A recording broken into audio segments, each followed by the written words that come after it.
All right, the first thing we're gonna do, the block is now completely clean. Everything's blown out. We've got as good as we can get it for a backyard build. Anybody can do this, or as many people as possible can do this. You don't have to have special equipment or whatever. So when I take these apart, once I have all the pistons and rods out of the block, and I take the 3 center main caps off, and then I put a dial indicator with a magnetic base, and I check the crank in the center to see if the crank is straight, see if there's any run out in the crank. And I've already done that to this crankshaft. I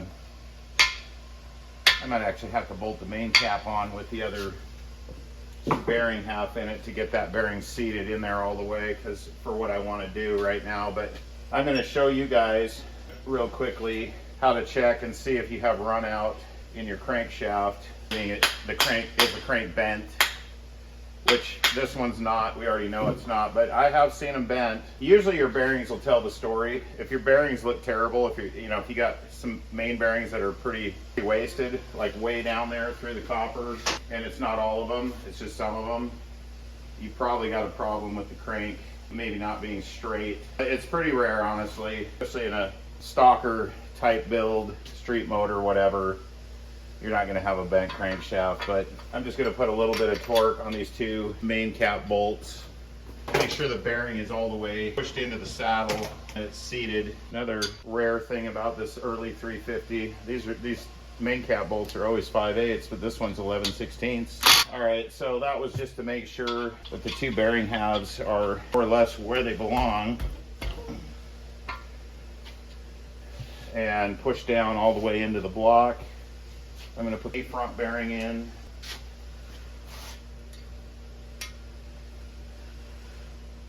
It's going quite a bit easier. Then we're going to put a little bit of oil on these bearings. Not too much, because we're just doing this for checking the crank purposes right now. So we'll set the crank in here.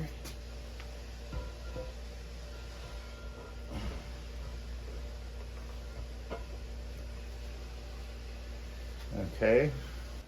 The dial indicator has a magnetic base. That's how we steady it. So once you get the plunger set against the crank, you just turn your dial to 0. Just gonna rotate the crank.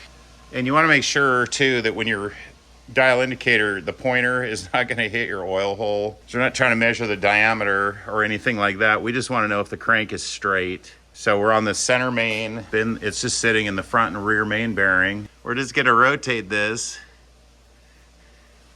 And you can see the needle moves a little bit. There's a little bit of run out in this crank. It's not perfectly straight. Oh, it wasn't even a full 1,000th of run out on that center journal. It'll be fine. We're way within the limits here, spinning this crank. Plus this isn't the most super accurate. Yeah, it's probably got about a 1/2 thou of run out, if that. So we're gonna call that good. The next thing we're gonna do is pull the crank back out of the block. We're gonna put the rest of the bearings in, and then we're gonna check the bearing clearances. I always look at the size right there. We need 10 under bearings, 010, right there at the end of my thumbnail.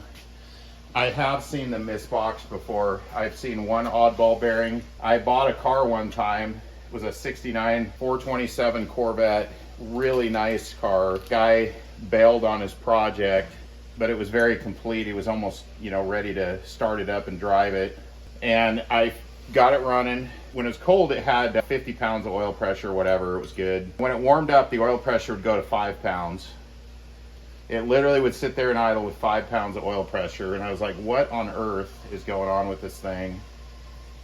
And he had a professional machine shop rebuild that engine. And I pulled the pan off of it because the Corvettes, it was the 69s, there's no cross member in the way, so you can get the pan off pretty easy. And it had the wrong bearings in it. It was a 10 under crank and they put standard bearings in it. So I'm gonna set the crank back in. I'm not gonna rotate it, or I'm gonna attempt to not rotate it. rotated it. That's a word. It's been a long day. I work all day and then I try to do these videos at night, and I'm so exhausted sometimes I can't talk. I'm gonna set the crank in. The bearings are dry because it'll give me a more accurate reading. I'm gonna plastic gauge them. If you have oil in there, it makes the bearings seem like they're a little tighter than they actually are. You want to be kind of careful with this operation because, again, dry bearings, not a good combination if you're going to rotate the crank. We don't want to damage anything. Now we're going to torque the caps, the little plastic gauge on there, and we're going to see where we're at. I forgot to show you guys this. I want to show everything. I don't want to skip any steps. This is one of the old bearings here. This bearing here that goes in the block. So this is the upper half. The engine's upside down. But this would be the upper half, or the half that goes in the block. So it's got this groove in it and the hole, and it lines up with the oil hole. And this one, the lower that goes in the cap, is the smooth bearing. So the grooved one goes in the block and the smooth one goes in the cap. For this, I'm gonna use the red plastic gauge. It goes from 2/1000ths of an inch, 6, sorry. I'm looking at that upside down. The green stuff is for a little tighter tolerances. That only goes from 1/1000th of an inch up to 3/1000ths of an inch. So the green stuff we'll probably use on the rods, and I'm gonna use the red stuff on the mains. And so I have a little piece on all of them. So there's a piece of plastic gauge on every main, and we're gonna put the caps on and torque them and see where we're at. We got it set to 70. We're gonna torque these.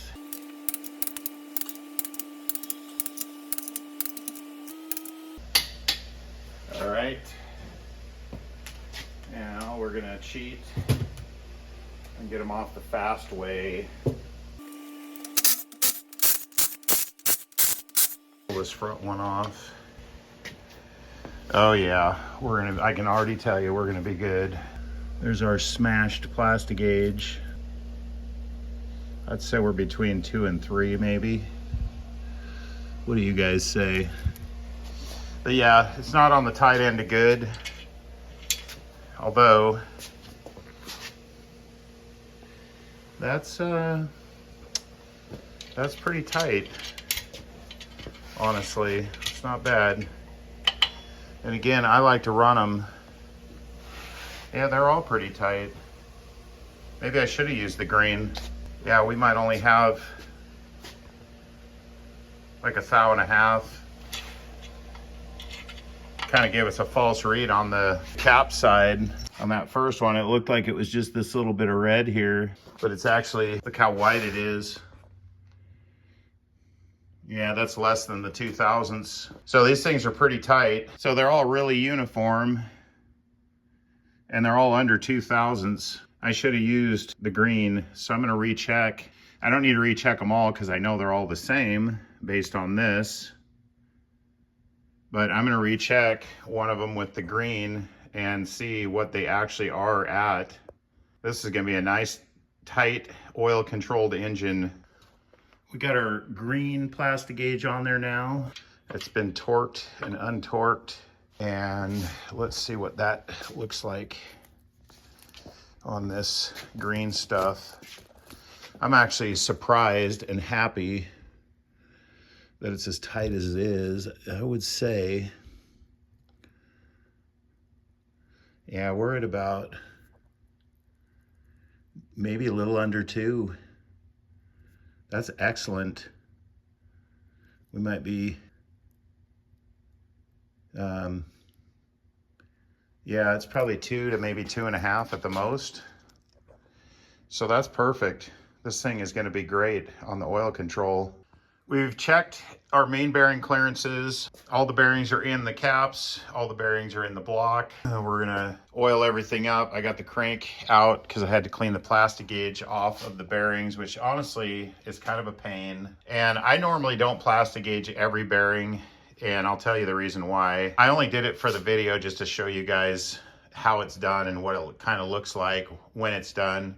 But if you take the engine apart, if you're gonna do a backyard build, the best engines to get are the ones that are still completely assembled. Because if one of these bearings, for example, was just completely torn up, and the rest of them looked okay. Plastic gauge isn't going to fix that. There's something else wrong, and you're going to have to address that. You're going to have to figure out why that bearing was torn up. But you're not going to just have one torn up bearing in an engine. They're all going to be torn up. You're just going to waste your time if you're going to try to plastic gauge and check bearing clearance. It's moot at that point. More or less just did the plastic gauge just so you guys could see how it works.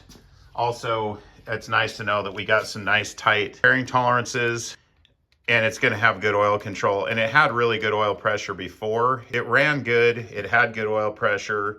It's just that it's an old engine with a lot of miles, and the guy wants to freshen it up, which is totally understandable. So that's what we're doing. And because it's such a rare 1 year only engine, he did not want me to let the engine out of my sight. That we could have gone to the machine shop, and we could have sent the crank out, and we could have done a lot of things to make this better. This crank isn't perfect. The 1 year only forged 350 crank, and he did not want this thing to get lost in the machine shop or stolen. In some of the bigger, you know, they just, oops, exchanged it. We don't know where your old crank is. And so just to avoid all of that, we just figured it would be better to just keep it in-house and not let anything out of our sight. Everything could be better. You can always make it better, but is it gonna be fine for this application? Yes.